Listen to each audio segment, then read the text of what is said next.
आज है 4 दिसंबर 2025 दिन गुरुवार। नमस्कार, दिल्ली न्यूज में आपका बहुत बहुत स्वागत है। चलिए देखते हैं आज की 25 फटाफट काम की और महत्वपूर्ण बड़ी खबरों को। पर इससे पहले वीडियो को लाइक करना बिल्कुल न भूलें। एमसीडी उपचुनाव में बीजेपी का पलड़ा भारी, आपने वोट चोरी का लगाया आरोप। दिल्ली नगर निगम की 12 सीटों पर हुए उपचुनाव में भाजपा ने 7 सीटें जीती हैं, जबकि आपने 3 और कांग्रेस ने 1 सीट पर जीत हासिल की।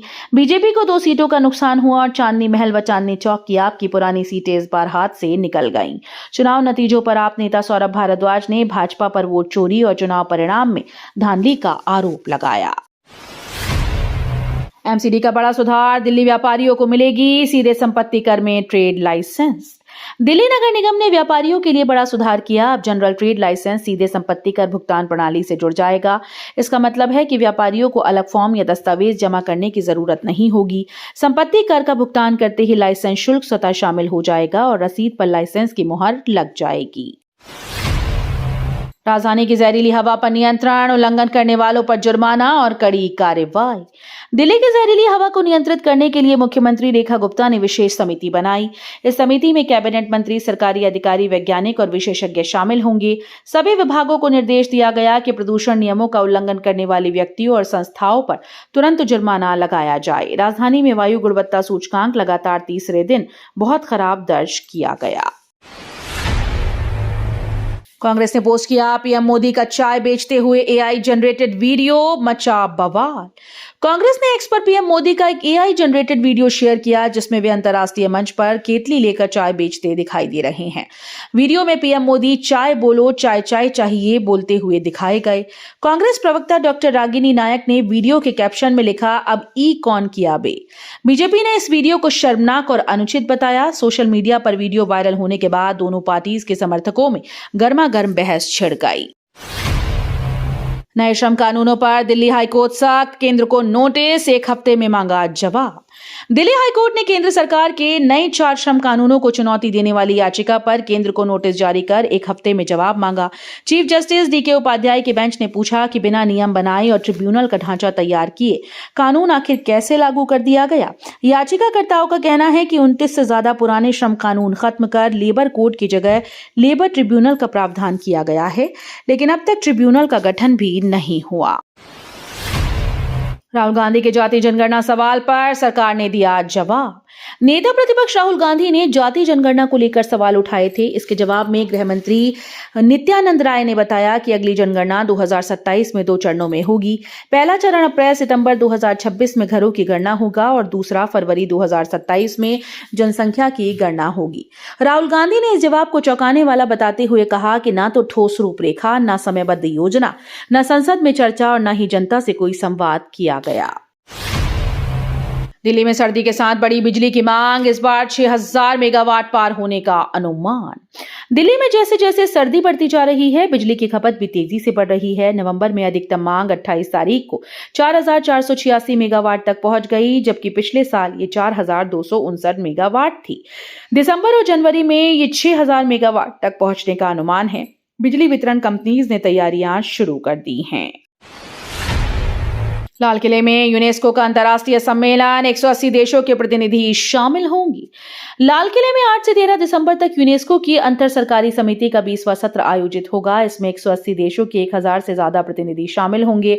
मुख्यमंत्री रेखा गुप्ता के निर्देश पर चांदनी चौक और लाल किला क्षेत्र को साफ सुथरा और सजाने संवारने का व्यापक अभियान चलाया जा रहा है।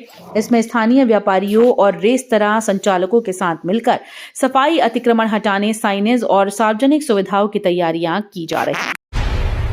दिल्ली प्रदूषण पर हाईकोर्ट की सख्त टिप्पणी, याचिकाकर्ता को सुप्रीम कोर्ट जाने की सलाह।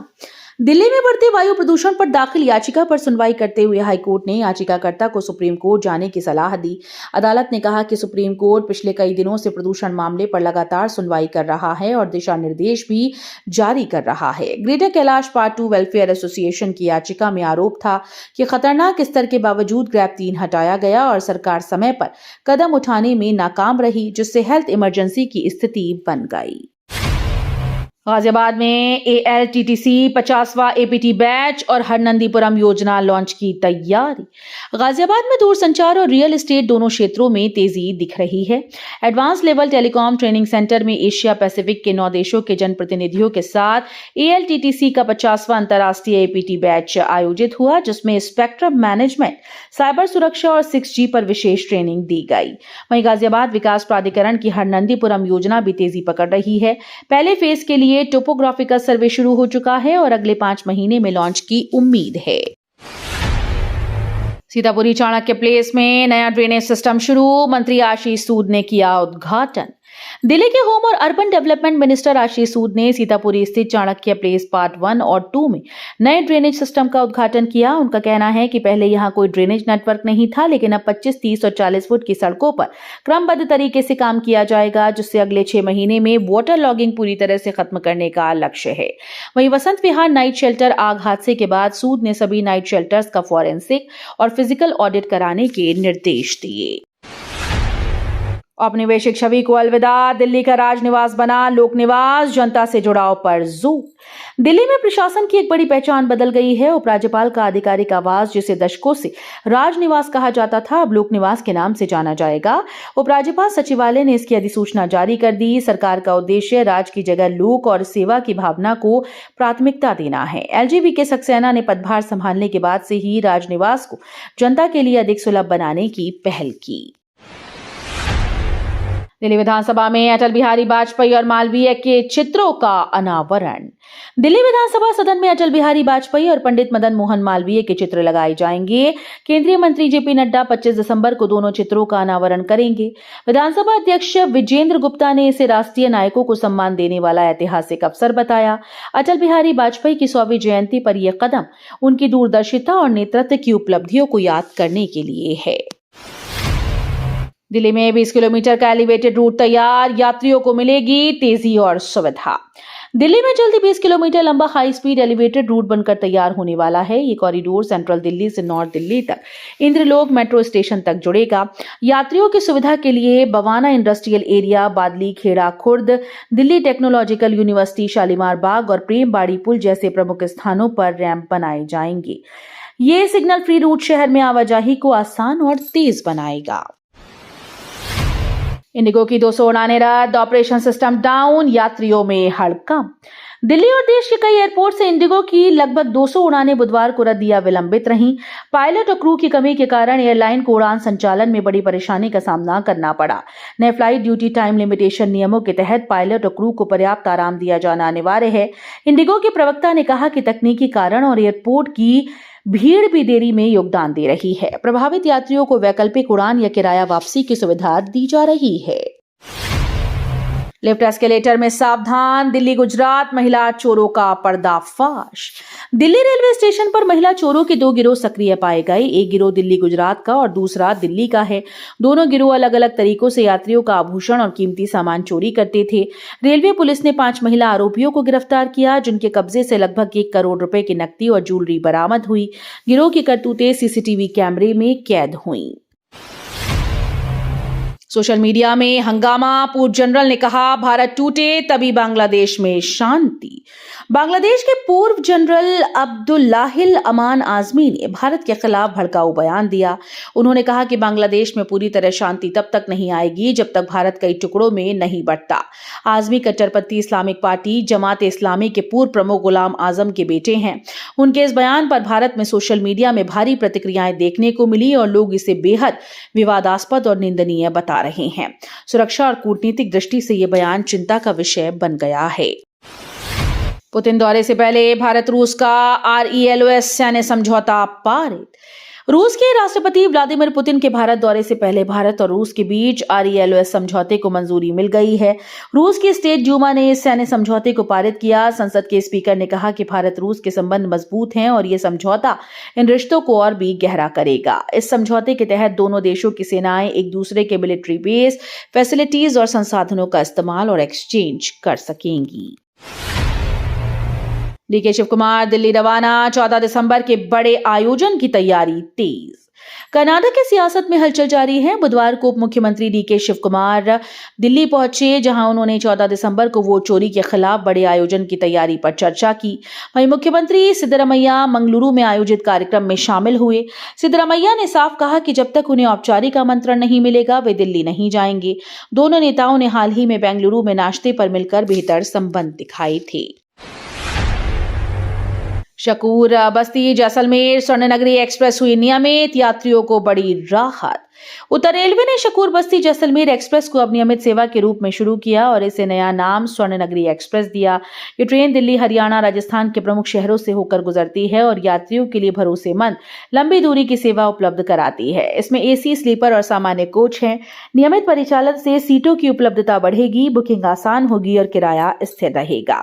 ये सेवा न केवल यात्रियों को सुविधा देगी बल्कि पर्यटन और स्थानीय अर्थव्यवस्था को भी बढ़ावा देगी। दिल्ली की सड़कों को मिलेगा नया लुक। दिल्ली की सड़कों को जल्दी नया और विश्व स्तरीय रूप मिलेगा। सरकार ने 400 किलोमीटर से अधिक सड़कें दुरुस्त करने का टारगेट तय किया, जो मार्च 2026 तक पूरा होना है। काम केंद्रीय और राज्य फंड दोनों से होगा। लोक निर्माण विभाग परियोजना का नेतृत्व कर रहा है। इसमें बेहतर इंजीनियरिंग मानक, जाम कम करना और ड्रेनेज व फुटपाथ का अपग्रेडेशन शामिल है। फील्ड मॉनिटरिंग टीमों और फास्ट टेंडरिंग के जरिए काम समय पर पूरा करने का लक्ष्य रखा गया। केंद्र ने प्री इंस्टॉल नीति रद्द की, ऐप हटाना और डाउनलोड करना हुआ आसान। केंद्र सरकार ने हाल ही में अपने फैसले को बदलते हुए संचार साथी ऐप को स्मार्टफोन में अनिवार्य रूप से प्री इंस्टॉल करने का आदेश वापस ले लिया। अब यूजर्स के पास पूरा विकल्प होगा कि वे इस ऐप को अपने फोन में डाउनलोड करना चाहते हैं या नहीं। इसके साथ ही जो उपयोगकर्ता चाहें वे कभी भी इसे अपने फोन से हटा भी सकते हैं।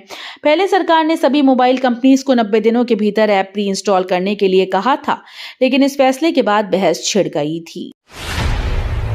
रुपया पहली बार 90 के पार, सरकार ने जताई संतुलित प्रतिक्रिया।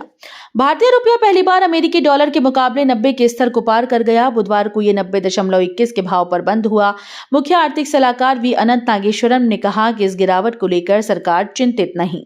रुपया कमजोर होने से निर्यात को सहारा मिलता है, जबकि आयात महंगा होता है। विदेशी निवेशकों की बिकवाली और कच्चे तेल की बढ़ती कीमतें इसका प्रमुख कारण है। उन्होंने उम्मीद जताई कि अगले साल रुपये की स्थिति में सुधार आएगा। द्वारका में फिर शुरू होगी सर्कुलर बस सेवा, इलेक्ट्रिक बसेस से बेहतर कनेक्टिविटी। दिल्ली सरकार के द्वारका क्षेत्र में सर्कुलर बस सेवा को फिर से शुरू करने जा रही है। परिवहन मंत्री पंकज सिंह के अनुसार डीटीसी की इलेक्ट्रिक बसेस के जरिए मेट्रो और लास्ट माइल कनेक्टिविटी और मजबूत होगी। नए रूट में द्वारका मेट्रो स्टेशन, सेक्टर 8 और प्रमुख आवासीय, व्यावसायिक और शैक्षणिक क्षेत्र शामिल होंगे। पीएम संग्रहालय से केंद्रीय सचिवालय तक बस रूट को भी सुगम और तेज बनाया गया है। रूट रैशनलाइजेशन से बस यात्रियों की सुविधा बढ़ेगी, वेटिंग टाइम घटेगा और सार्वजनिक परिवहन राजधानी में और अधिक सुलभ होगा। दक्षिण अफ्रीका ने भारत को हराया, लॉन्च हुई टीम की नई T20 जर्सी। दूसरे वनडे में रोमांचक मुकाबले के बाद दक्षिण अफ्रीका ने भारत को 4 विकेट से हरा दिया। भारत ने पहले बल्लेबाजी करते हुए 359 रनों का विशाल लक्ष्य रखा, जिसे अफ्रीकी टीम ने 49.2 ओवर में हासिल कर लिया। मैच के दौरान पलड़ा बार बार बदलता रहा और दर्शकों ने शानदार क्रिकेट का आनंद लिया। इस मौके पर रायपुर में भारत की नई T20 जर्सी भी लॉन्च हुई। कप्तान रोहित शर्मा और युवा बल्लेबाज तिलक वर्मा ने इसे प्रदर्शित किया। तो ये थी आज की बड़ी खबरें। रोजाना ऐसे ही सबसे पहले अपडेट पाने के लिए चैनल को सब्सक्राइब करना बिल्कुल न भूलें। धन्यवाद।